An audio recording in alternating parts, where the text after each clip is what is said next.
Until like Q. yesterday. What's up, every guys? Hi, guys. Every guys. I'm gonna kick your ass. I had to make funny because you did that shit the last time. All right, every guys. Right. So today, this is episode 10 of Black Maverick Talks, and we're going to be discussing science fiction. Okay? That's our genre. There's a lot going on today. We have 3 separate things that we wanted to talk about. We need to discuss the season 4 finale of The Boys. Sadly, we've been a little bit slow on doing so because there's just so much. We also are going to talk about Planet of the Apes. Deadpool took priority. Yeah, Deadpool definitely took priority for me. We're going to be talking about about for the both of us. For everyone, honestly, the world took it took the priority for the world. We're going to talk about Planet of the Apes, the one that happened this year as well. Kingdom of the War of the Rise of the Start of the Dawn of the Planet of the Apes, With Origins, the beard. the Beginning, Part 1, Vengeance. And then after that, we're going to be talking about Supacell. So that's a show that Ed didn't see. I'm going to see if I can convince him to watch it. We shall see. So, Though I am very hard-headed. yes, very stubborn person. But sit back. If you're just listening to this, put in your best headphones. If you're watching, get some popcorn, get ready. So, let's move on to this first thing, right? We have The Boys. El Niños, Right. for those who don't speak English. The Boys. El Niños. So, I thought that this season was pretty bad. Subpar. Overall, compared to seasons 1 through 3. It had its moments. It had moments where I was definitely dying, but... like, it had its moments where I was dying, but overall, I think the show just missed the mark. They overdid it with certain things. Because they lost the plot. That's what happened. They lost the story, bro. They was doing all of the side objectives way too late in the story. They should have just went off with, and they should have tackled the final boss and then started New Game Plus. But instead, they decided to finish everything, and it was so discombobulated in my opinion. And I suppose it do be like that sometimes, right? Yeah, but then you'd be like, yo, this character died already, so why are we doing a side quest from him? It's like, it doesn't make sense.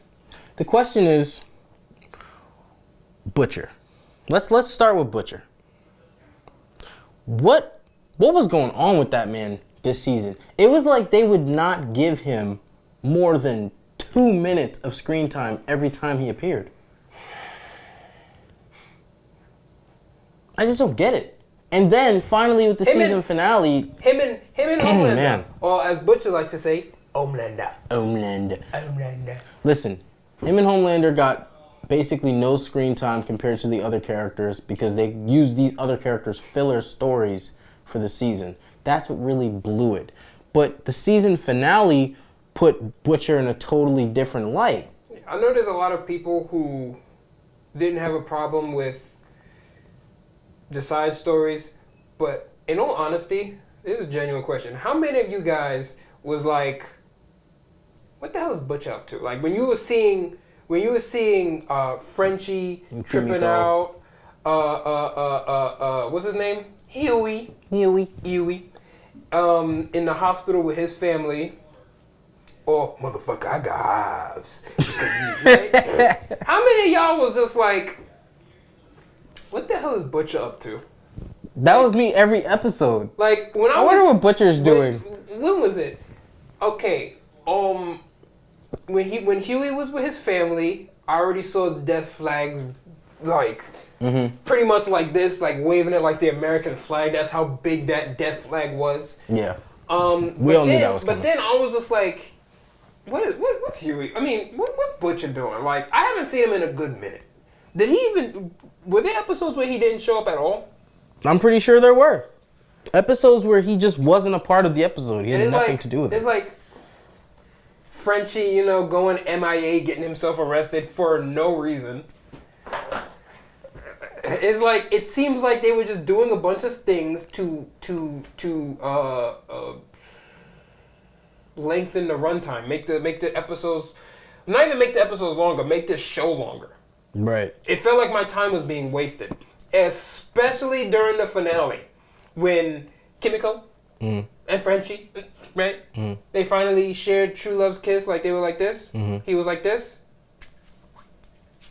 Like they finally see each other, even though it's been building up to that for so long. And it's just stupid how they had to sidetrack from it. I didn't feel anything. Because of what he came from. If they had done it before he decided, oh, you know what? I see that guy. He's attractive. Let's go get him. Right. Like, playing. That ruined it. Playing the Pornhub theme song.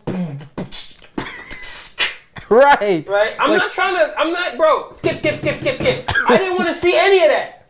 They didn't have to do that to dude. Right. They didn't have to do that to him. If it's clear to people that public displays of affection makes people uncomfortable, why are you gonna force that upon the viewers, especially those that you know don't want to see this? And I know in this season, you know, they up the ante on pissing off a specific demographic, but it's like, this is the thing. It has nothing, at least for me, it has nothing to do with the sexuality aspect. I don't want to see excessive sexual scenes at all. Like, the only time it was funny, like when Homelander and Stormfront were doing it, right? It was funny because both of them are flying around and just breaking shit, and it's more of a funny scene. It was crazy. It was comedic. See, now if we had Queen Maeve and Kimiko on the other hand, but that's different because I'm a guy. I'm a straight guy, and I'm not trying to see two schlong swinging dudes making out on the camera. Skip. That's not my thing. Oh man. Oh. I mean, if you were ally.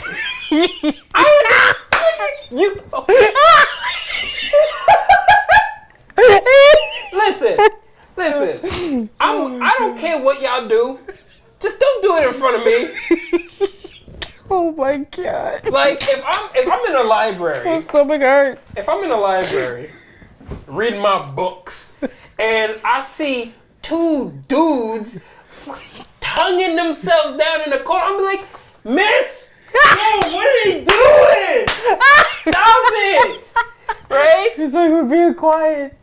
No, you're not! Because you're going to hear all of the sloshing and slipping, and then y'all probably going to start a fire because both y'all beards rubbing up against each other. It's a fire hazard. Knock it off. Right? Oh my God. On the other hand, if there was two ladies and they were both attractive, all right, I'll be like this. I'll be in my book. I'll be like this. Oh my God. It's personal preference, and this is why you shouldn't show, or it's really hard to show sexually explicit things for a mass audience. Right, because no matter what you do, it's gonna piss somebody off. Yeah, I'm into one thing, I'm not in the other. It's gonna be disinteresting to someone. Somebody else was probably into that, right? Whereas I'm not. Right. Right. So pick and choose, or just keep it out. It was unnecessary. What they could do is they could do what a lot of shows do, and you cut away from it, but they make it implied that you know what happened. You have to heavily imply by having them, fucking sword fighting with their tongues in front of everybody. You don't. I don't know. You don't have to heavily imply that. There's things that could build up to it, and then everybody's happy because they're just like, okay, we didn't have to see it. It was not necessary to see, but we know that they have this sort of intimate relationship. I didn't feel like seeing, dude on dude action. Yeah. Right. I'm not. That's.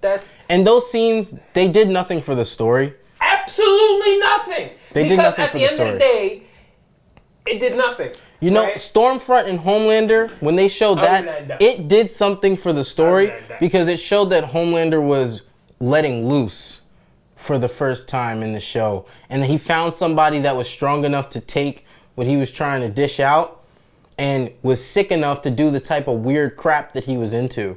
There was a purpose to showing that scene for them. And again, it was comedic. There was nothing sexual about that shit. It was just funny. But the scene like with Frenchie and the other dude, it didn't make sense. It was like, you guys are just showing this. You're a dude. I'm a dude. Let's go be dudes together. It's like, this is 3 minutes of scene that we could have skipped over. Every time, look. I'd rather watch Kimiko get ripped in half. It got so bad, I don't even give if everybody calls me homophobic. Because the moment, every time I saw them two interacting with each other, like, oh, you got a little boo-boo on your elbow? Then let me work on them thighs. Let me go rub all up in them thighs. Let me go all the way up. I'm like, you see this finger? Skip.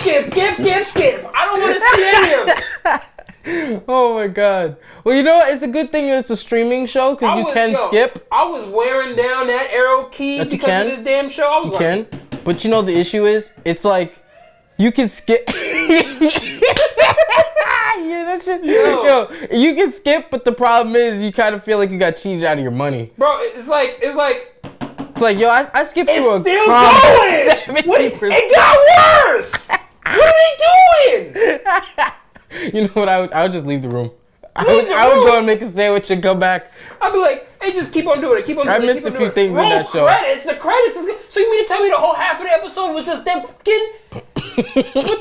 No. They was bored. The writers didn't have much to write, so they had to do something. Who the hell's idea was it? They had to do something. And then, okay, here's another thing. I'm gonna transform back into a reasonable individual. Yeah, okay. The reason why it didn't appeal to me is because it took away from Kimiko and Frenchie. I really wanted that shit. If Kimiko and Frenchie's dynamics grew, you know, they became closer and closer. The tension was, you know, getting up there and up there and up there. It was getting really close. I would have felt it more when they got split up at the end of the episode. Yeah. But when they kissed, I felt nothing because the entire season was basically him feeling like shit. Then he avoided her. She was trying to get to him, but he was like, no. And then when he finally comes back, I missed you. You don't get to miss me. You avoided me for like, I don't know how long. And then when you're back, you're like, you missed me? Wasn't that shit so toxic? Right, fuck you. That shit was just so toxic. That was gross. I'm like, that's the word I said. I said, you don't get to miss me. You over here. You did. We watched the episode together and you said that. You fucking dudes and shit. And it's like, bro, you have a whole person here that loves you. Loves you to death. Bro, you brought out the best in her. Yep. She's bringing out the best in you. Yep. So y'all were healing each other. Right. And then you go after this dude whose entire family you killed. If anything, you'd want to stay away from that guy. Or you'd at least be so apologetic, you'd want to do something to help that guy. But he was trying to help him. Trying to help him real bad. That was stupid. But as far as the finale, right? As far as the finale, I think that the finale was lackluster. Victoria Newman. Why the fuck did they kill her? Bro, the way she died was so like they did this season seemed like it was doing shock for shock value. Mm-hmm. Like instead of plot. Instead of making sense. Right. The way she died, I was just like, bro, he lifted her up with the tentacles, and it was looking a little familiar. And then he ripped her in half. Like what the fuck is going on here? I can understand stretchy arms and extendo fingers, him dying, right? Because his power didn't seem to give him, like, yeah, sure, all supes have some level of super strength, but it's like we've seen how durable she is. Yes.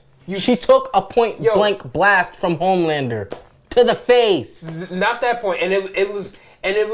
She reacted to it like a pluck. Like if I plucked you in the face, she was just like, yeah, she was mad. She didn't even have a burn mark on her. Nothing at all. So there was that. There was the fact that she got shot in the back of the head and it was just like nothing. No blood. Right. They took acid that was so acidic that it started burning away her suit. She was just like, oh, damn it. Nothing. Damn it. Right. So the whole mystery is like, how do we kill this person? Then it turns out... You rip her in half. Then it turns out she doesn't even want to really be a part of this anymore. So she's like, okay, so she may be an unstoppable force physically, but her mind is weak. Right. And she's seeking help because, you know, she has things that she really wants, right? That's not evil. Right. They could have neutralized the character mentally. Oi, no deals. He comes in. and then fucking kills her. Right? It's fucking chest tentacles.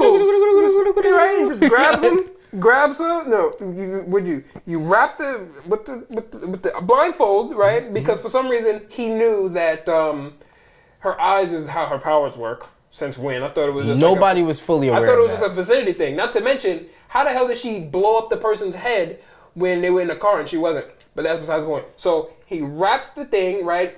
Takes the other finger, wraps it around the leg, and then other finger. And then that's the front, and then and it just rips her in half. And I'm just like, what the hell? That's it? Come on! Not to mention how much friends, like how close she was with Yui. Mm-hmm. Yui. Did it right in front of Huey. It's like knowing that they were best friends. Is that how she goes? Yeah, that's how she goes. And you know what Huey goes and does? Nothing. Well, he was in shock. Not to mention, what could he have done? What do you mean? Well, first of all, him being in shock at this point in the whole show is fucking retarded. Well, it was his friend. It was not one, it was his friend, and two, it literally came out of nowhere. Bro, remember, he killed his own dad. Butcher didn't have powers to his knowledge, and now you got freaking Cthulhu coming out of his chest, and he's ripping people apart. Be in shock about Cthulhu. Be in shock about Cthulhu. Don't be in shock about the fact that your friend died, and be angry. We haven't seen Huey do one thing out of anger. They built this person. Hold on. They built Huey up to be a character that was supposed to have like a switch, and all of a sudden now he has that bloodlust. They did it in this season, and then they immediately nerfed him. They just completely just took his nuts and just cut that shit off and said, "Get out of here." It was just a joke. We weren't gonna give you anything. You thought you was gonna get character development? Right. We thought you were gonna grow. We thought you were gonna grow something. Specifically two things? The actor would be like, all right, so this season, my character was always the nice person, but now he's starting to like get a taste of darkness. And the world's gonna get to him. Somebody's gonna have to try and pull him back into the light, right? Right? He was like, I got a better idea. What if you spend half of your season bitching about your mom who recently came back because your dad fell into a coma after having an explosive seizure? He's like, okay, I see where you're going with it. And so, actually, I don't.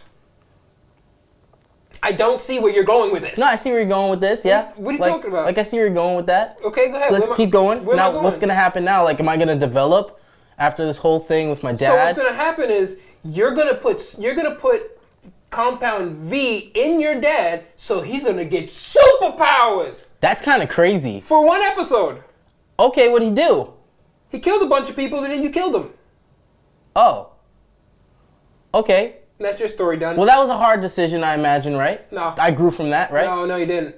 Oh. Because after that, you were pretty much back to normal. Except for instead of your dad being in this situation, your mom is there now. So do we have a good relationship now? Or like, are we trying to Well, it was bad things? in the beginning, but now it's as if nothing ever really happened, so... Oh. So anyway, Frenchie and his boyfriend. That's how it went. That's pretty much how the show went. Yeah. Everyone, that was the show. If you didn't watch it, right.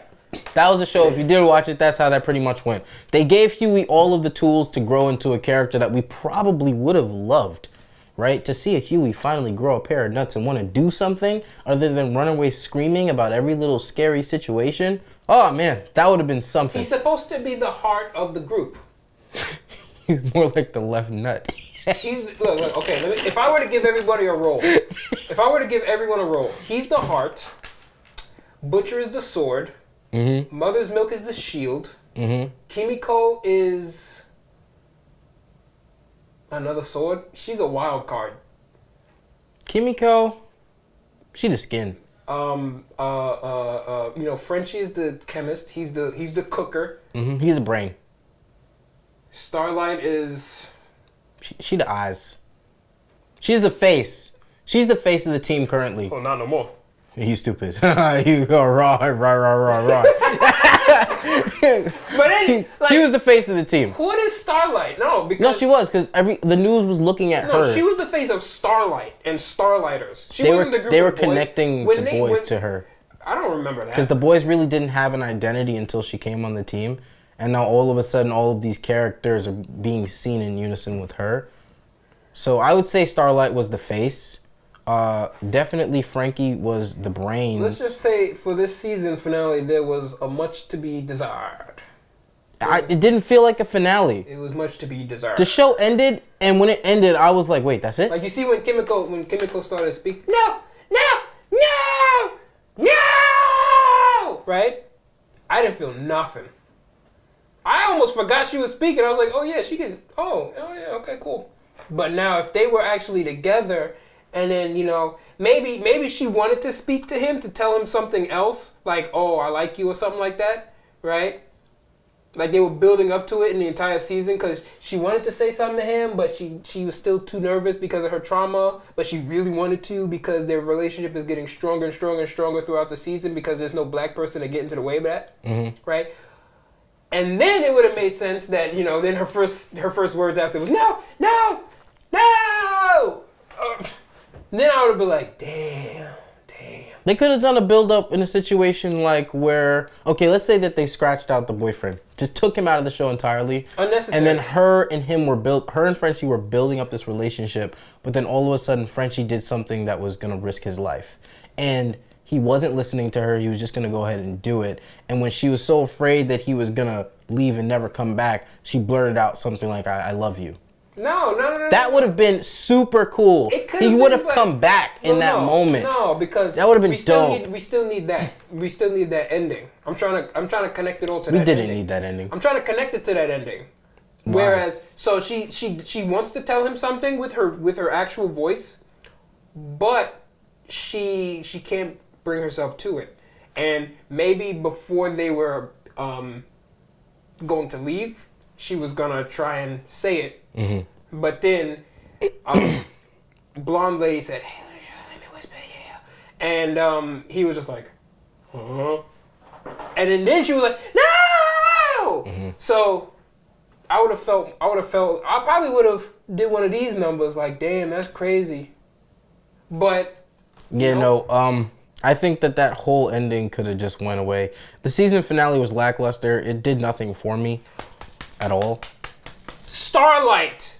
What about how she got her powers back? So much bullshit. 1, 2.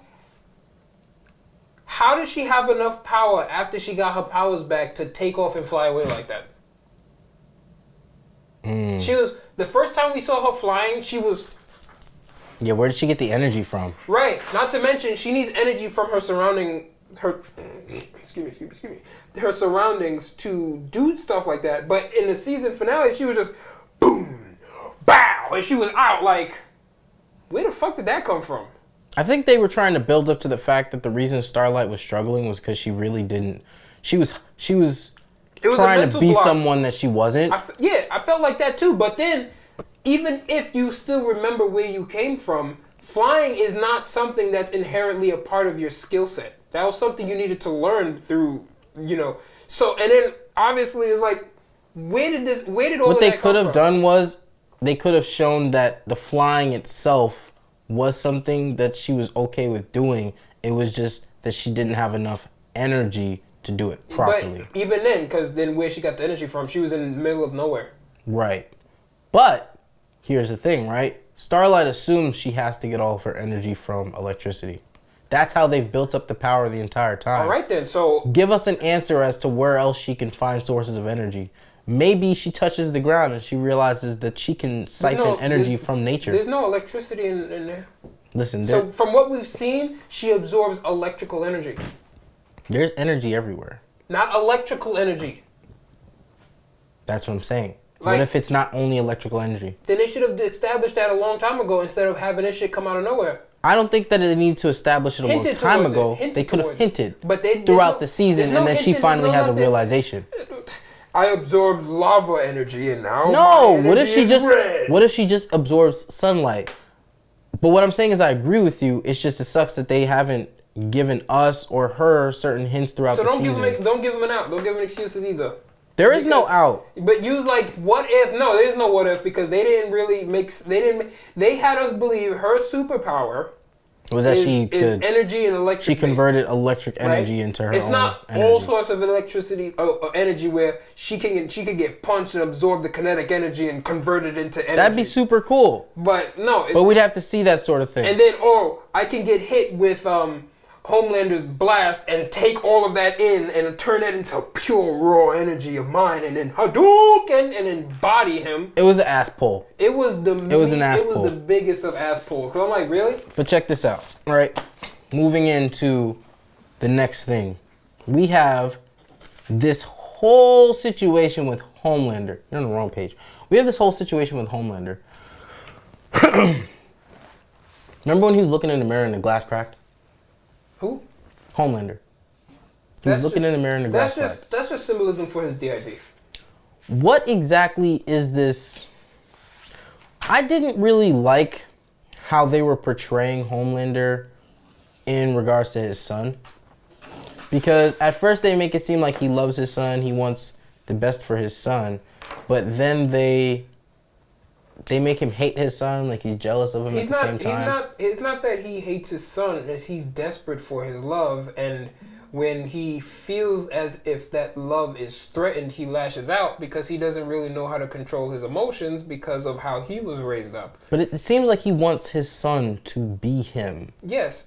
It's weird. He wants his son to be him, but at the same time he wants his son to be himself. He doesn't really understand what it is like to be a parent because of how he was raised up. Like, he was a tortured soul, but there are little moments in the show that was pointed out to me by other YouTubers when they were doing their review. Mm-hmm. Like that Homelander, he really does care for his son. What YouTubers? Well, there's this one girl that I'm subscribed to. Her name is Altiori. Altiori? Okay. She spoke about how when what's his name? The boy. What's the boy's name? Ryan. Ryan has school. Mm-hmm. He goes to school. So even though Homelander thinks that he's a god and he's above it all, he's still making sure that Ryan has an education. And then when he was in his room or in the living room or wherever that was, Ryan's stuff was all over the place. Mm-hmm. Right? It was a little messy from his homework and stuff like that, and he was looking at it like, oh, Ryan.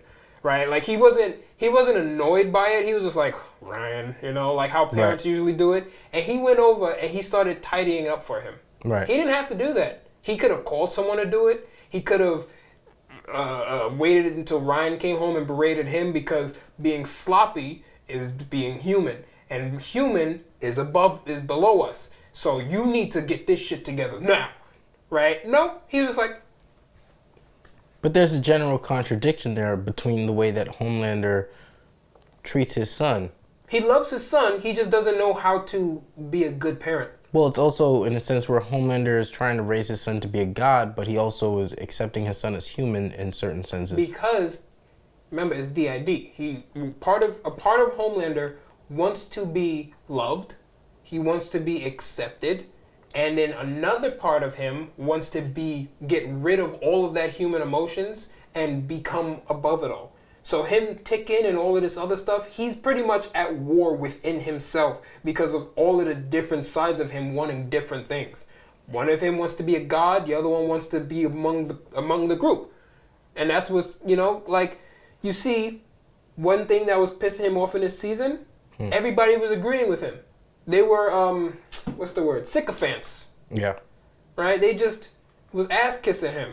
Mm-hmm. He wants people that make him feel like equal, not superior. Right.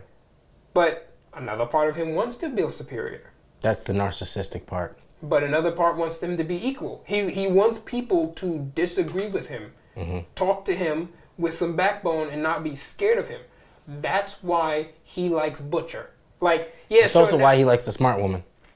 Yeah, like, yeah, sure.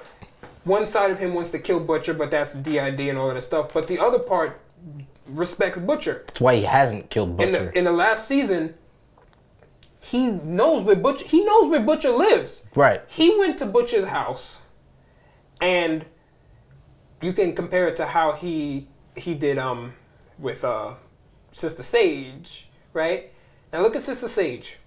When he went to Sister Sage's house, he knocked and waited for her to answer. Yep. Now, this is where things change. When she opened the door, he said, "Can I come in?" while walking in. Remember that? Right. There was no respect there. In the last season, when he went to Butcher's house, Butcher looked at him. I'm pretty sure he asked, "Can I come in?" He didn't start walking in until Butcher said.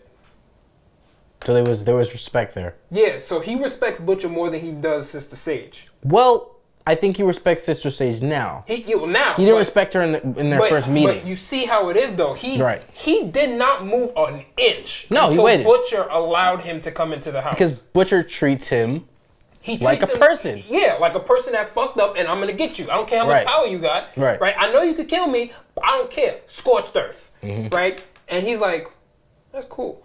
And he likes Butcher so much that he started to like let Butcher in on how he really feels.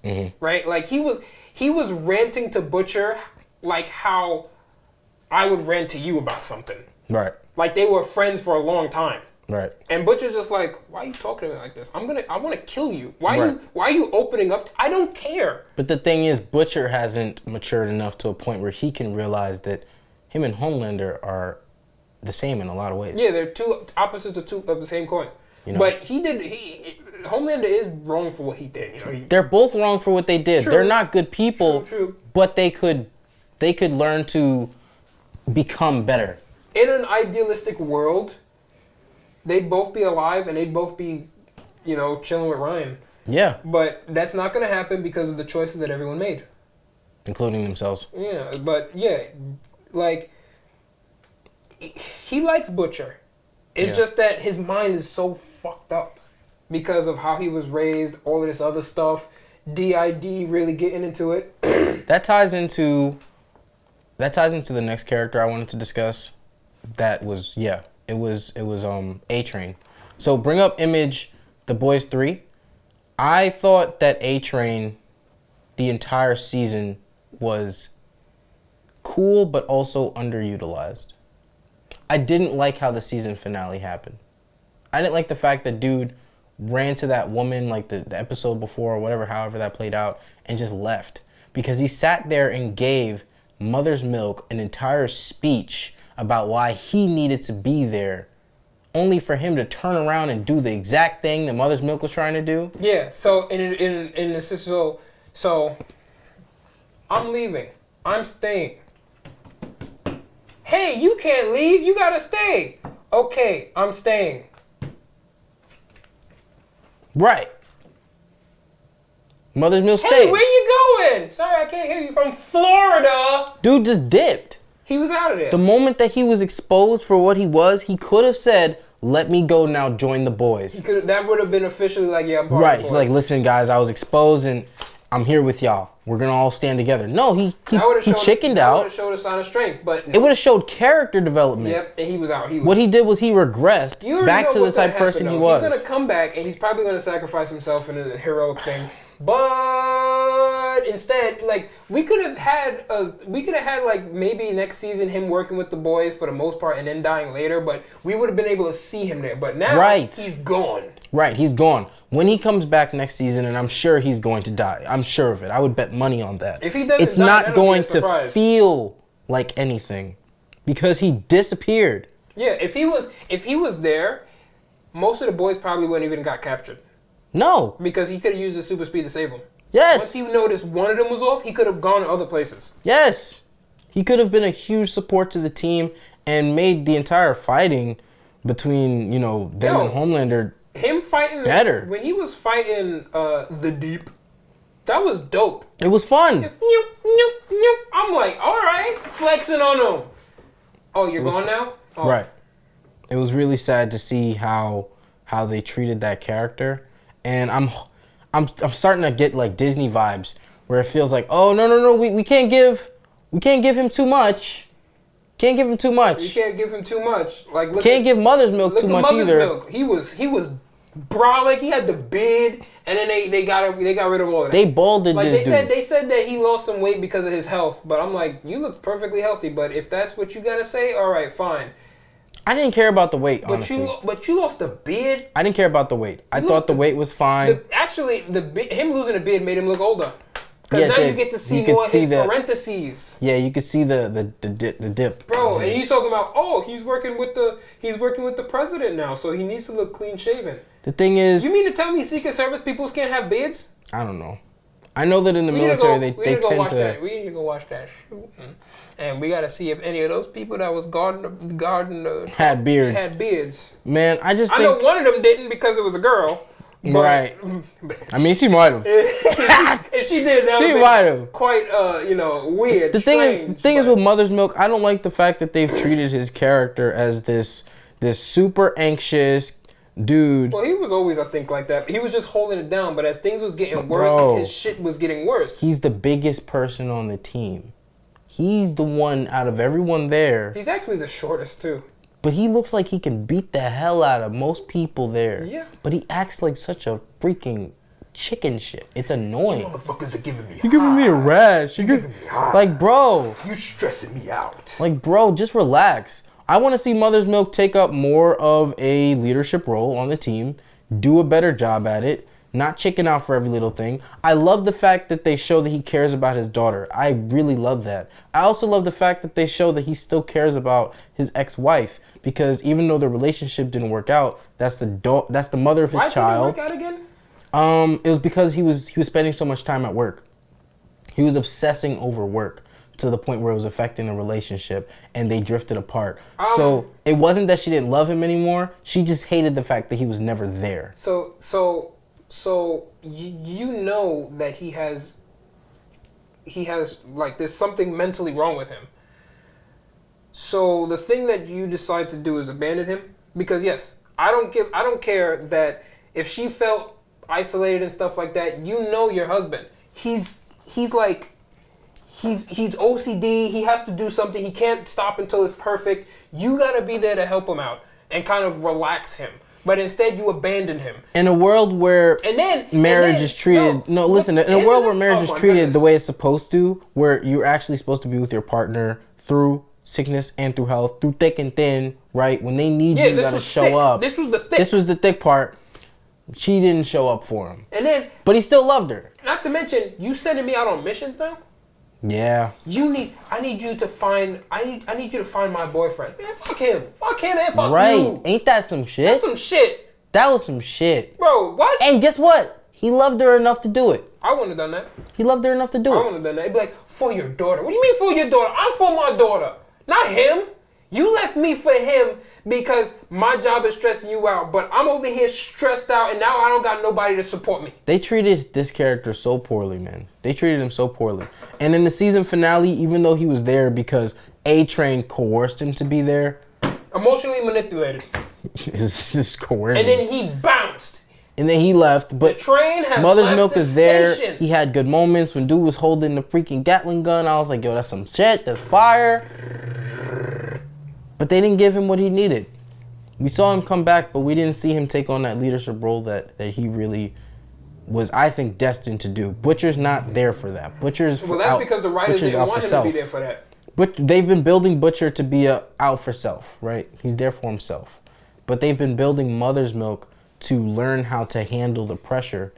No, he wasn't. There's plenty of it. No, he wasn't ready to. He was getting halves, motherfucker. Right. But I'm saying they've been building him up to try and learn how to handle the pressure. At the very least, that's what should have come of saying, listen, I could have died. I could have had a heart attack. That was a panic attack, but I need to chill. The fear kicks in. You know, he probably wouldn't have had that panic attack if he had some kind of stress relief for somebody holding his back and holding it down for him. But he doesn't have that. Yeah, because that person decided to abandon him for some white dude who was who was saying, hey, his dick is bigger than yours. That shit was stupid. That shit was just dumb. I really that whole I didn't laugh at that scene. Yeah, I'm like, I was like, why would you even add that? But anyways, it was like they're treating Mother's Milk like shit, and the only option to make this character grow is to give him a reason to push forward without anyone else. His motivation has to be himself. He's motivated by his daughter. He's motivated by his wife. He's motivated by trying to protect his team. Having him become selfish and be motivated by himself, that would have been character development for him because he would have no longer stressed out. He would have taken on the role as a leader, and it would have been whatever we're going to do, and I don't want to hear anything about it. You just don't get to see that from Mother's Milk. So overall, this season for me was pretty lackluster, and the season finale, it blew mine. I'm not going to lie. But unless you have anything else to say about that, we're going to move into the very next thing. Bring up the Planet of the Apes. Kingdom of the Dawn of the Start of the Rise of the War of the Planet of the Apes, Origins, the Beginning, Part 1, Vengeance, Part 3, Rise of the Silver Surfer. First of all, this movie is not about the apes. It's not. I didn't get that impression. The first part of this movie was very ape-centered, and then it turned into a movie about this girl. And instead of them using her as a tool to push the plot, they just made it about her, and that pissed me off. She took over the movie? She took over the movie. She became the main character. Once she started speaking, she pretty much took over the movie? Bro, she became the main character. I hated her. Bro, every single decision from the moment she was introduced, every single event, she was the one that decided it. Well, because Raka, he is, he loves the humans. So, he was going to find his tribe. She was following him. Raka was following her, following him. And it just so happens that his tribe was being held at the place where she was going to. They treated her like a main character. Well, she was one of the main characters. No, but they treated her like the protagonist. Yeah. The moment she was introduced, she was the protagonist until the end of the movie where they make it seem like she's this character that, is leaving, going off on her own way. And he grew from the experience of being together with her. They have some mutual respect, only to then make it about her again when they show her at the end of the movie going back where she came from and giving them all this information. She was the fucking protagonist of that movie. To call it Planet of the Apes is stupid. Bro, she was pissing me off because this is the Planet of the Apes. Right. The guy, he wasn't being mistreated. He wasn't. Even though the king, Proxima Caesar, he was saying, You can't trust human. Mm-hmm. The second they get power, they will use it against you. Right. He wasn't mistreating him, though. He had clothes. He was clean. He had a whole room. He had mad space. Mm-hmm. Right? And all he had to do was read stories to the king. That's it. And then he was like I won't even say he was like a jester. Because do kings care about their jesters? They care about the entertainment. I think it was more than that. Because With this particular character? At the end of the movie, Mm-hmm. I caught it on a rewatching. When just before Proxima Caesar died, and Noah was on the floor. Oh, ah, ah! Right? When he was doing that and he started singing his song, you know what Proxima Caesar said? He said Trevathan would love this. He thought about Trevathan. So that shows that they were friends. Yeah, it showed that he liked him. Right. Because no one would say that about a slave or something. They'd be like, hey, boy, he would love this. Look at this. Look at this. There was clearly a hierarchy, but he still kept him in his mind, meaning that in a way he even thought of him as part of the tribe. Yeah, he was like, hey, read me a story, a funny one too. And he was like, all right, cool. Because once this dude, he slipped on a banana, he fell and broke his neck. He was, You know what it is? That's funny. He wasn't a slave. He was more of a servant. Yeah, and he accepted the world that he was in, and he could have been sad about it, but there was also an acceptance on it. Right, he was like, hey, there's nothing we can do about it. There's nothing we could do. Might as well make the most of it. My situation ain't that bad. It really wasn't. I'm getting fed. I'm getting fed. I'm definitely safe. I have all of this space for myself. For just him. For myself. He got to explore and do all the things that he enjoyed doing in that space. But you looked at him. There was no chains on him. No chains. This dude was chilling. So He had food. He In was that, drinking. He yeah. had tea. He was chilling. in that, yeah, I agree. I think that it was messed up. It was messed up when he died. And then you invade his space, saying this world was never for apes. It's for humans. But and here- it's like oh, the man. humans fucked themselves up, and you're mad at the apes for taking that place, that the power vacuum that was left behind by the humans. Here's the issue. Here's the point that pissed me off the most, right? Why did she kill him? Who? The girl. Why did she kill him? She didn't have to kill him. Because there was a chance that he was gonna go back and snitch to Proximus. But She it didn't even matter because he found out anyway. Found out anyways. She didn't have to kill him. She put him in a chokehold. She could have put him to sleep. She could have wrapped his mouth. She could have tied him She up. threw that motherfucker down. She choked him to death, then tossed him. Then tossed the body. And then, which is another thing, he said what did he say? He said Trevathan would love this. Mm-hmm. So there's a chance that he doesn't even know Trevathan died. No. He probably didn't realize he was dead. Because it happened overnight. And then Right, and then he died afterwards, so he never even realized that this guy was dead. like, yo. But you know what that was for me? When I was watching Planet of the Apes and I saw her do that, first of all, humans are, in this point in time, humans are supposed to have loyalty. I don't give a fuck. What do you mean loyalty? To each other. Okay. I don't give a fuck. If you disagree or not, there should be a strict no-kill policy. Humans killing other humans is as bad as it used to be with apes killing But remember, other apes. they kind of devolved into savages. Even though she didn't. She wasn't a savage. Yeah. She wasn't a savage, and neither was he. They were two people that were still within their right mind. Whatever the disease just didn't affect them. There should have been some loyalty, some respect, and understanding of the fact that there aren't many of us here. I disagree with you. I don't want to kill you. I would have respected her character. She killed him and threw him away like he was a piece of trash. The moment I saw that, I was like, yo, she's a villain. Yeah, she's a fucking villain. She's a villain the entire movie. Bro, the first thing we saw when we met her, what'd she do? She broke homie's egg. Yeah. She broke this dude's You didn't egg. have to do that. She had to do that shit. You can understand us. You know how important this is. And you target that to keep me from chasing you. So now I gotta do this other thing, which led another chain of events that fucked up their tribe. She was a villain. Yeah, no, she was a secret villain. 100%. She was a secret villain this entire time. We're going to move into this article. I wanted to read it because it's another Pop Zara. It's this website, Pop Zara.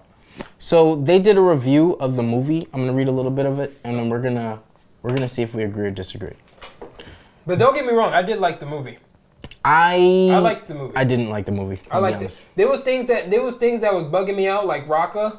Why did he shouldn't have died? I didn't like the movie. He shouldn't have died. And then even if he did die, why the hell did you give the thing that he gave you to her? That was stupid. You should have kept that shit, had that be a part of your little aesthetics. He wasn't the protagonist. What are you talking about? He wasn't Yes, the he was. protagonist. Yes, he was. She was. She was Protagonists get the gifts. She was protagonistic. No, but she was the protagonist. Protagonists get the gifts. at the end, she was coming to kill him just in case. Yeah, just in case. Right. She was there just to finish his ass off. Bro, fuck her. Let's read this. So, being a fan of the original Planet of the Apes from 1968 and not a big one of 2001's Tim Burton remake, I didn't know what to think when 2011's Rise of the Planet of the Apes came along. Thankfully, it turned out to be one of the best films I'd ever seen, sci-fi or otherwise, and had me going ape for what the... He should just say ape shit. He can't curse. He can't curse. Whatever, for what the franchise had in store. After two amazing sequels with Dawn of the Planet of the Apes in 2014 and War of the Planet of the Apes 2017, both directed by Matt Reeves, closed out a near-perfect trilogy of movies. I agree with that. I do.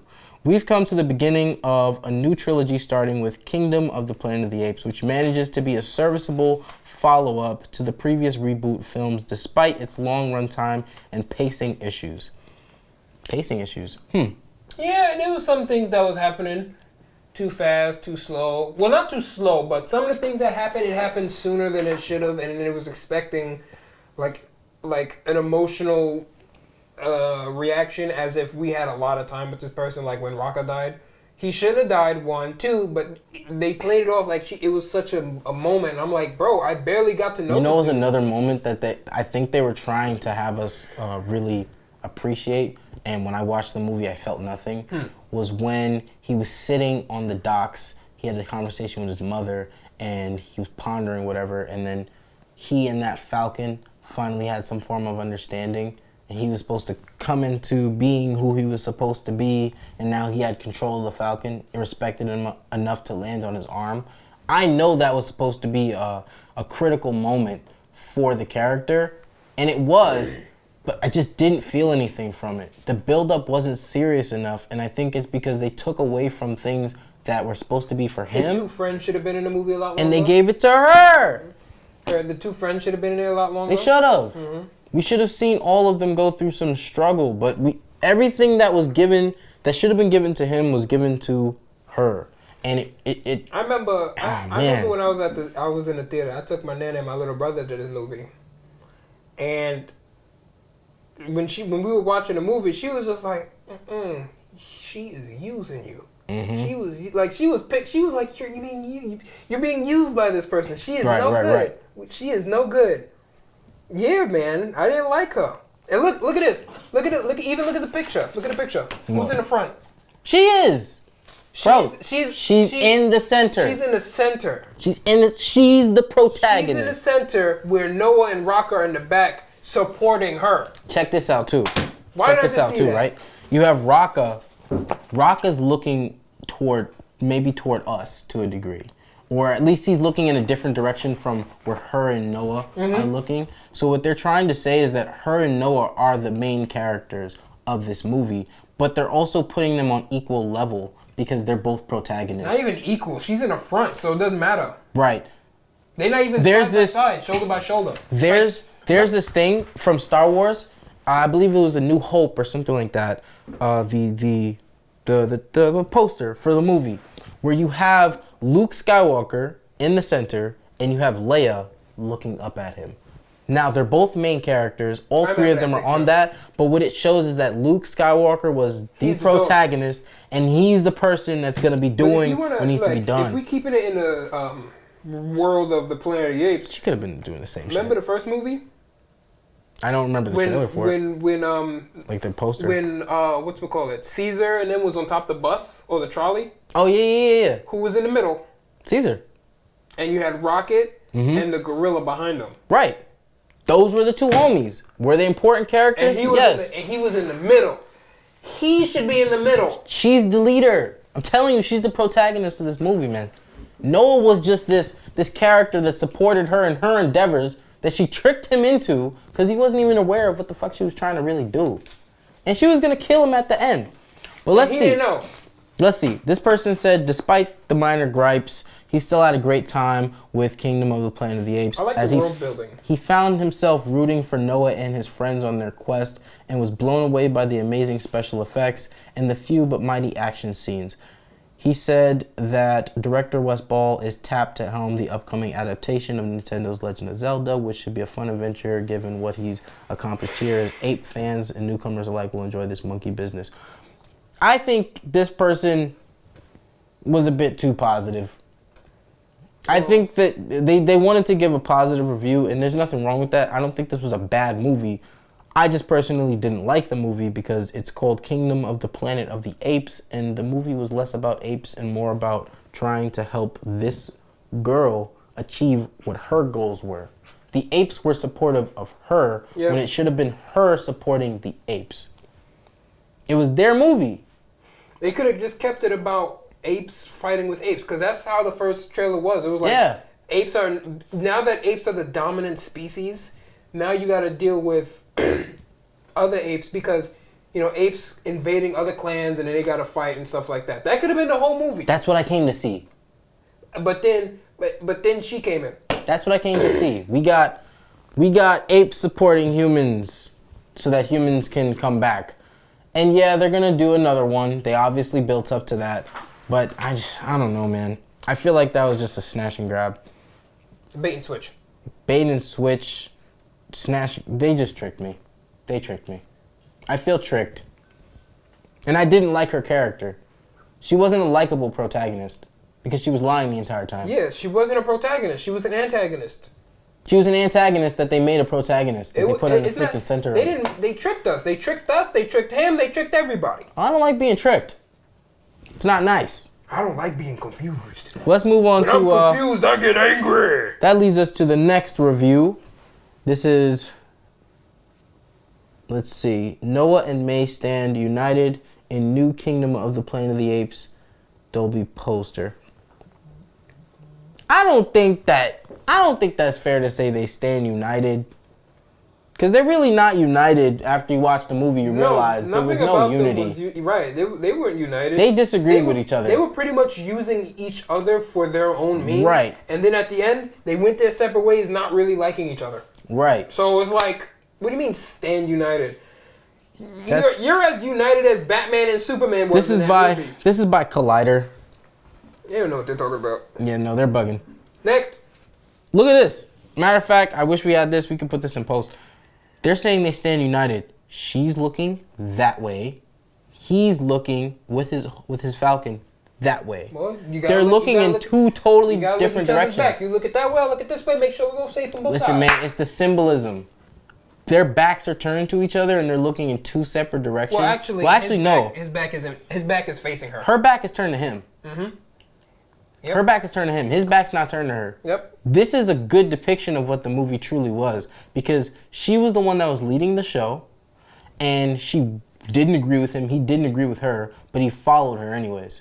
Because he knew that it would still lead to what he wanted. Right. So she's in front, he's behind, but they're looking in totally different directions. That's a great symbolism. The symbolism there is strong.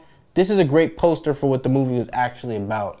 I think that they misinterpreted this whole thing, man. But there's also a chance you could be digging too deep into the posters. No, these people that do posters, for the most part, they're really leaning on symbolism if they know what they're doing. Mm-hmm. They are. They know just those little slight things. They can change people's mind. You know, it's really important. Even with this. Like the poster on the article itself where it had the Falcon landing on his arm, him and the Falcon are both facing in the same direction. Now, if the movie was about him having to convince the Falcon, for example, if that's what the whole main thing of the movie was, a good symbolism would have been for the Falcon to face one way and for him to face the other, and maybe to have the Falcon perched on something other than his arm. You know what I'm saying? Yeah. There's symbolism there. But overall, I would rate this movie a 7 out of 10. I like the world building. I like I like the degradation of human civilization being replaced by nature and how they have acclimated to this new world. I was very interested in the world and how their tribe worked with them catching the stuff and like that. Hell, if they would have made a movie about him just trying to prove to his father that he was, worthy and he had to get his eagle, I would have been fine with that. Mm-hmm. If it was just about him trying to get his tribe back because Proximus Caesar kidnapped them, I would have been fine with that. Me too. I would have been fine if there was not one human. No. It would have been cool if, you see how they talked about echoes? Mm-hmm. I would have been cool with them just being like this creepy thing that hid in the shadow that scared the shit out of the apes. Because you're an ape. Hunting. I need fish. Right? And then you hear a twig break. What's that over there? Then you see this white, pale, furless creature. Not even a whole thing. It's just like half. Because he's hiding behind a tree. He's just like this. Yeah. And then he slowly goes back, hoping you didn't see him. He's trying to hide from you, but trying to see where you are so they can stay away from you. But you're looking at that like... Yeah, most of these apes have never seen humans. Right, because it's a new generation. Right. Bro, I would be terrified. Yeah. I would be scared. And then there's like a bunch of them, and they're all just... And they slowly go back. Bro, I'm out of there. It could have even been a situation where humans, the intelligent ones, banded together and captured him. Or something like that. What, humans? Yeah. Nah, the humans can't do that. There are intelligent movies. Well, intelligent humans in the movie. The humans in this world right now The intelligent ones are hidden in bunkers. That's what I'm saying. All of the savage ones are the ones that are outside. I know. So it could have built up to that, is what I'm saying. But why would they attack him specifically? There's literally nothing special about him. Maybe during his exploration, he came across the base, didn't realize it was a base. Boom, he gets captured. Now he has to go on this adventure to But that escape. would isolate him from the world that I want to see and the nature, and they would have exposed us to They more kept him in the humans, which I world. didn't really They care kept about. him in the world, but they didn't make him a main character in the world. That's why I give it a 7 out of 10. Just a straight 7 out of 10. I love the cinematography. I think they're very consistent with the CGI, and the voice acting was great too. The acting overall was great, in my opinion. I just have a lot of issues with the plot. I'm pissed off about the characters themselves and how they were utilized in the movie. But that actually ties well into the next segment, which was Supacell. I think that this is the first Netflix show where every single character was utilized properly. Oh, yeah? 100%. And as a matter of fact, this is the only Netflix show that's gotten a 100% review from its audience. Everyone that watched it enjoyed it. Nothing's perfect. No, it got a 100% review from its audience. They posted an article about it, that this was the first and only show that everybody watched and collectively liked on Netflix. So let's bring up the Supacell. This show right here, man, that right there, it's pretty good. I'm gonna list out why, because I have to convince you to watch it. Yeah, because I haven't watched it. He's watched it Twice. So let me hear the synopsis. Let me hear whatever the hell you gotta say. Come on. First of all, Okay. the show starts in modern day. Nothing futuristic about it. It's cool. And it starts with a main character that is in a gang. Of course he's in a gang. Why wouldn't he be in a gang? Now here's the thing. The way that they play it was fairly accurate. He grew up in a bad neighborhood and he had parents that cared about him. But all of a sudden... Everything changed in the Fire Nation attack? No, you stupid. And all of a sudden his mother had some sort of mental breakdown. And when his mother had a mental breakdown, it sent him into a depression and he started to get into doing bad things. He was lashing out. He had to be taken care of by his grandmother, and his grandmother would constantly talk to him about how his mother was this great and wonderful person, but he felt like his mother abandoned him. So that feeling of abandonment is what caused him to be super angry, and the anger led him down a path of wanting to hurt people instead of help people. That's one character. That's where the show starts. We also get to see another character. This guy is really the protagonist. He is a hard-working guy, blue-collar worker. He does something like UPS, super respectable profession. He's happy with his work. He has a loving girlfriend, and he wants to get married. So he starts off by buying her a car, and then he wants to give her the ring, do the proposal, the whole nine, right? Their lives are really good. They're in a great place. Something bad happens to the woman. No. What ends up happening is, all of a sudden, after their date, they're about to do, all of a sudden his eyes start glowing and he teleports to the future. And in that future, he sees himself and he sees these 4 other people that are helping him fight against these mysterious figures. And he realizes that it's real when he comes back from it. But part of what he saw when he went to the future was his girlfriend, the one that he's trying to make his wife, was dead. She died. And So I was right. the future version of himself was saying, listen, if you're here right now, you have an opportunity to go back and save her. You can go here, like, bring everybody together sooner before certain things transpire, and then you'll be able to stop her from dying. Because that was really this character's motivation for doing any of what he did during the whole season. He wanted to find all of these people who he didn't know and convince them to join forces against an enemy that he didn't really understand, because he wanted to make sure that his girlfriend, who was trying to make his wife, didn't die. So here we have another character. This guy, he's a father. He is not with the mother. The mother divorced him, and she has custody of their son. He went to jail, and the reason he went to jail is because he was doing some things he wasn't supposed to do. He was living the life of a criminal, kind of like gang activity or whatever. He's feeling himself. But prison changed him. He came out of prison and he actually wanted to be better, and he wanted to make sure that his son stayed in school, stayed on the right path. The mother's giving him a hard time though. She's like, oh, I don't want you to see your son if you're not going to do child support and all this stuff, knowing that he's struggling to find a job, but is actively trying to find work and cares about his son. And it's not like he doesn't bring his son anything.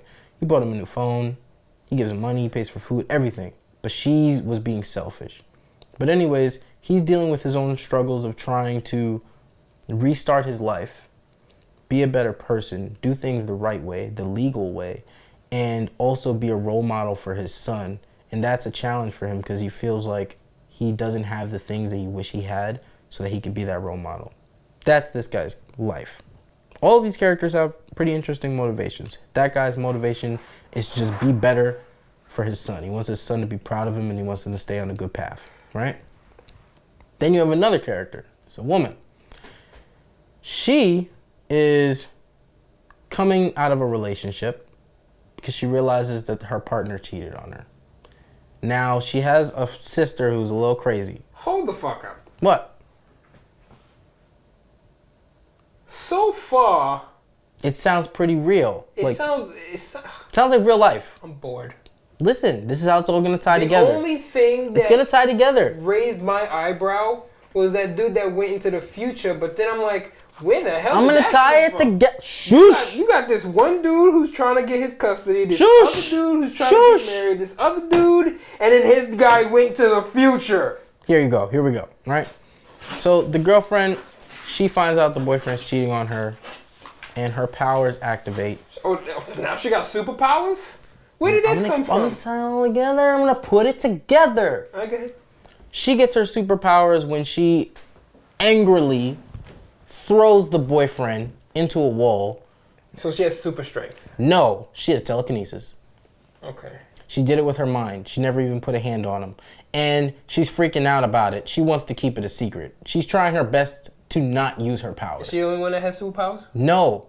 The father that I just spoke about, the one that wants to make his son proud, okay, he couldn't find money because everywhere he went, they would just turn him down.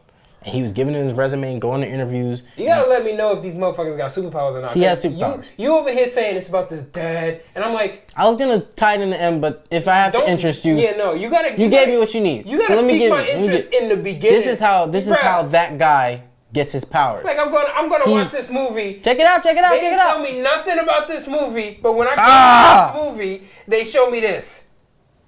It was too real life. It showed me. I got the water stream is flowing. Here it is. You got flowers bristling in the weed. Each character was given a normal life sequence, whether it was good or bad. And it led to them discovering their powers. Okay. So the father that's trying to impress his son, he's struggling with the fact that he can't get a job.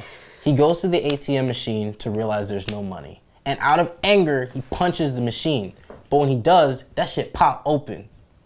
So he bad. So he has the. He has super strength. He has the power to open ATMs. You're stupid. He'll be like, just remember how I feel. Yeah, I got all that money. All right. Next one. He pops the ATM machine. He realizes it's wrong, but he takes the money because he really needs it. Desperate times calls for desperate measures. But he doesn't commit crimes after that. Okay. He just takes that money and just tries to use it to get his son something and then move on. The first character I told you, the one that's in the gang. That you've never even told me how he got to superpowers. You're just saying this first person. He gets. What happens with him is he ends up in the beginning of the show getting jumped because someone set him up when he went to a party. They snitched on him. A rival gang came, and his friends ran away. But because of that anger and that need, that feeling that he needs to prove something. So all of their powers got triggered through some sort of rage. No, not always rage. Okay, because so far because 3 out the of 5 of them got teleportation angry. guy's powers were triggered through love. So he was He had just it proposed to his girlfriend. That wasn't love, man. That was horny. Okay, he just proposed to his girlfriend. His powers came. So every time, that. he can thrust through time, He's right? The other one can punch open ATMs. Another one can telekinesis. Yeah, she can push boyfriends with her mind. Only boyfriends. No, nobody only else. boyfriends. Nobody else. Only I have the boyfriends. power to move boyfriends. Move boyfriends. What's the other one? Gang member dude. Yeah. He ends up getting his powers when he's running from the rival gang. Super speed? No. Oh. They're about to kill the shit out of him, but all of a sudden when they have him cornered, he's able to turn invisible. He turns invisible, and because he's a bloodthirsty killer, he kills mad dudes. He just walked in like... So I can thrust time. Mm-hmm. I can push boyfriends. I can open ATM machines. I can turn invisible, but only to gang members. Okay, last dude. Okay. Super speed. Super speed. Ah. So last dude, he is a drug dealer. He's selling weed, but he's not like a gang member drug dealer. He's kind of like a hipster type drug dealer. Like, Hey man, you want some weed? Right. He's like, oh, I got this fresh weed for you, type shit. Mary Joanne. Right. And people are like, you're so corny. But he has issues with his mom because his mom left the father, or the father died or whatever, and when she got remarried, the man that she married was racist. He did not want to have children that looked black. The mother previously... So why would you get with the person if you're racist? That's why he has issues with his mom, because he's like, why would you marry a person that you know is a racist? Well, not even the mom. What about him? Why did he marry someone that he's repulsed by? He's not repulsed by the mom. So The mom's white. So this character is mixed race. The mother's white, the father was black. When the father died, she moved on with someone else, and she knew that this person was racist, and he took in the guy's 2 siblings, or like sisters or whatever, but it's because the sisters passed as white. This kid didn't, and the guy was just not feeling it. So he was kicked out of his house. Of course, this is obligatory racism. Okay, go ahead. So he was kicked out of his house, and he was forced to try to live on his own. He and his friend... And the mom is terrible because... The mom's a piece of shit. Okay. She's a piece of shit. And they made that very clear. But he and his friend are, you know, just doing what they're doing. They're selling drugs, hipster or whatever. And they decide to make a delivery system. This kid runs. He's running from something, only to realize that all of a sudden he's 100 miles away. How did you not notice that the buildings and cars was moving by you so damn fast? Because for him, it just kind of felt like a moment. That's the way they make his speed seem. It's not like the Speed Force, how the Flash is. For him, they just make it seem like this momentary thing. So, okay. It's almost like Here's the thing. instinctual when he runs. Here's the thing, though, about that.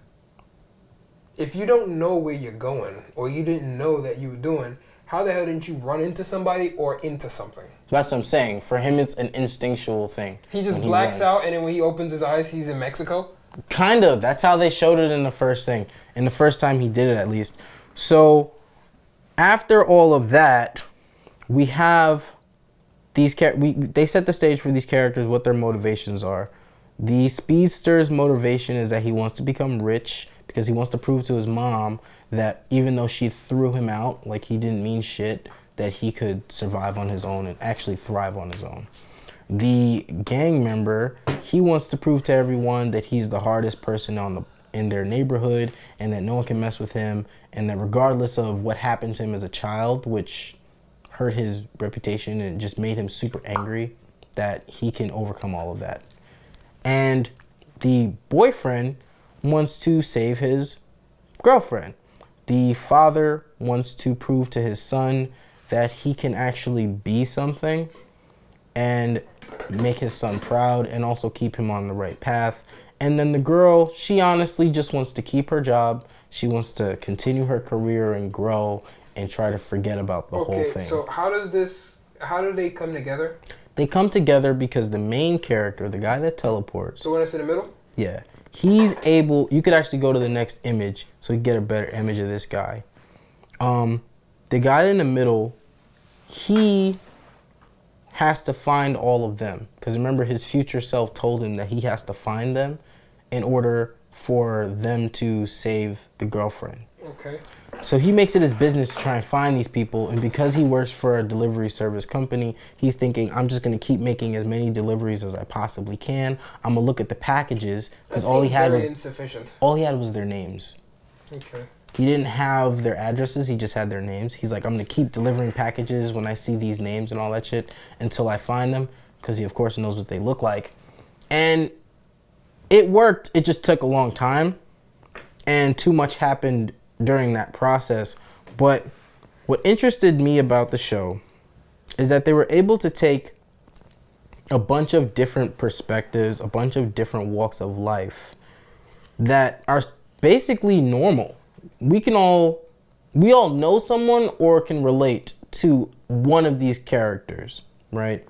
And even though all of the characters are, black, they are all coming from different perspectives. That's something for me that always pissed me off, is when they show a show or a movie featuring black characters, they all have to have the same mindset, they all have to come from the same place, and it's typically the hood, and they're just painting this picture like black people are always poor or black people always have to struggle.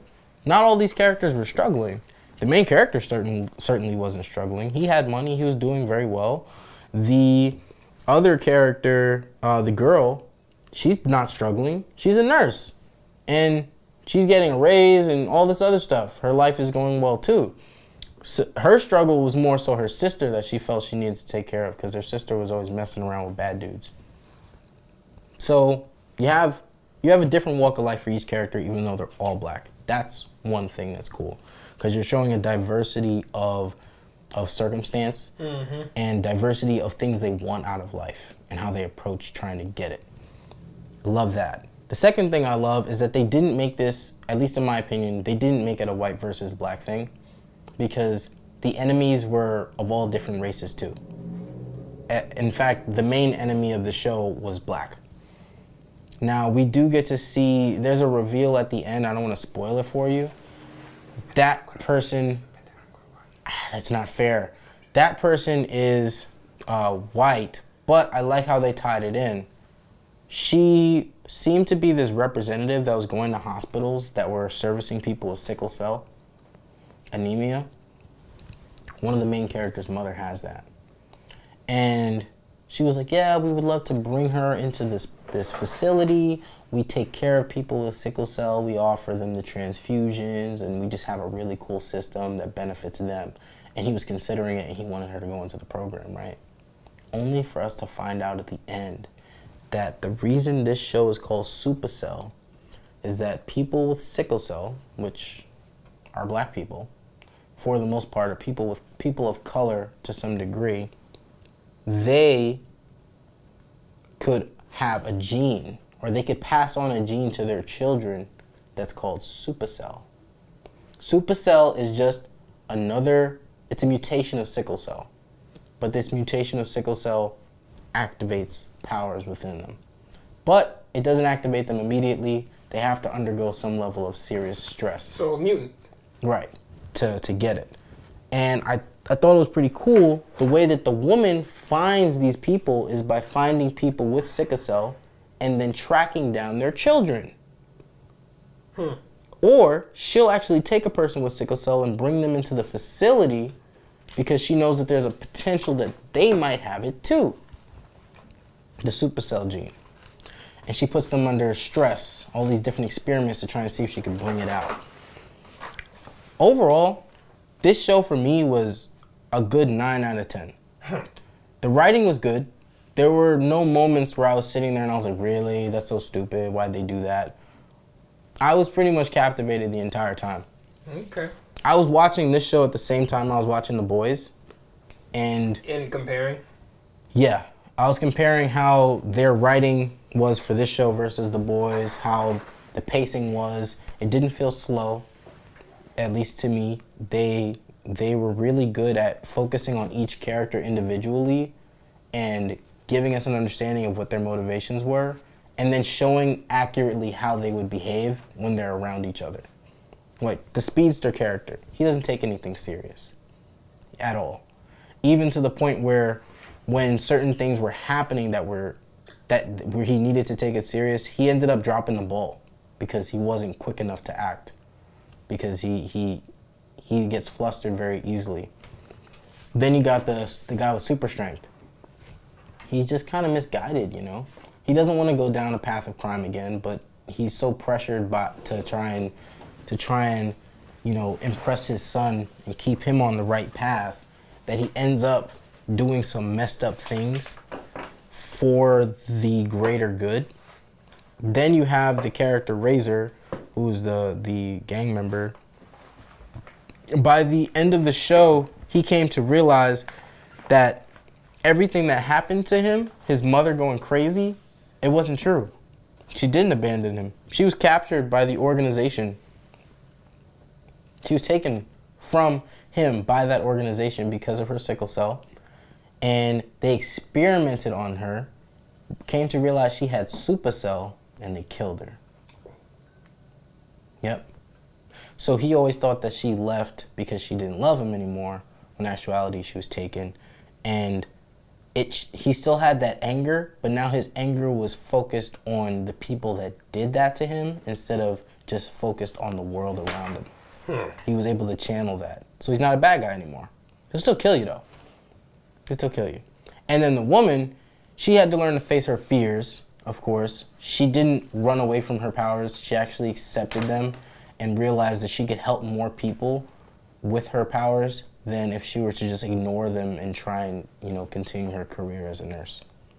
Okay. Overall, great show. You have to give it a watch. At least the first episode. I feel like after watching the first episode, you're going to be too interested to not go to the second one. Maybe. Yep.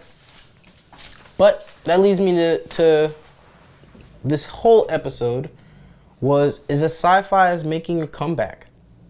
Even though there were some ups and downs, The Boys, it wasn't the best season of all of The Boys seasons. I wouldn't even say that Sci-Fi is making a comeback. Sci-Fi never left. It's just that the people that were taking over just had bad stories. Just like how people was trying to use superhero fatigue as an excuse as to why people were not watching superhero movies. Superhero movies and science fiction will never not be exciting to watch. You know, it's science fiction. It's fiction. It's fantasy. That will always be interesting to see what we can do. You know, where we live now is science fiction to somebody in the past. Yeah. So in the future, when science fiction becomes fiction, how will that evolve science fiction? The science fiction evolves with the time, and it will never not be interesting, just like superpowers. Yep. Right? It's just another narrative to tell stories. So there is no fatigue. It's just that people are telling bad stories. That's it. I agree. And of course, Spider-Man: No Way Home is saying superhero fatigue is not a thing because that made over $1 billion. Look how excited everyone, including myself, got with that movie. When Deadpool came out, it made $1 billion. Right. It made $1 billion. Nobody's tired of superhero movies. We're just bad movies. We're just tired of bad movies. Bad movies in general. Yeah, not bad superhero movies. Just bad movies in general. Bad movies. And bad shows in general. The Boys pissed a lot of people off, but I think Planet of the Apes was a great start for a lot of people. A great reboot, or addition to the series, rather. It was a reboot. Because it was like another origin to how everything happened. They gave a whole new cast of characters. And then Supacell for me really showed that superhero fatigue does not exist. It came out before Deadpool and all that, so I think it needs to get its flowers for the fact that it was the first superhero show that's probably come out in a long time that had nobody griped with at all. Everyone was like, nah, this is... Across the board, we enjoyed this. Do more of this. This is a good blueprint. Follow it, sort of situation. So yeah, if you're into science fiction, you should definitely watch Supacell. I would still give Planet of the Apes a watch if you haven't already, especially if you're into the series. It's not a bad movie. Wasn't my favorite, but it has good things about it that definitely should be appreciated. And The Boys, while it was not it wasn't the best season. It was the worst season of the 4. The lowest, yep. It wasn't bad. Overall, the show was still Like I said, enjoyable. it was subpar. Compared to the rest of the seasons. If this was the first season to come out, I think that it would have still been fairly successful. Yeah, but as a show. it wouldn't have made me. It wouldn't have got me a season 2. That's for sure. It wouldn't have got me personally either, but it would have been fairly successful for the average viewer. At this point in time, Yeah. they say they got one more season. Might as well see how it ends. Right. Hopefully, We're too invested to not watch. The quality of the stories go up, and I don't have to deal with all these side quests anymore. Well, I think the side quests are over, so now we really do just get to see the meat of the story. The meat and potatoes. Meat and potatoes, man. Meat and potatoes. It's the best part. So yeah, thanks for watching, everybody. Don't forget to like, comment, and subscribe. Tell us in the comments specifically what show you watched this year, or movie you watched this year, or even book you read this year in the sci-fi genre that you really enjoyed and that you think is an addition to this comeback that science fiction is making in our community right now.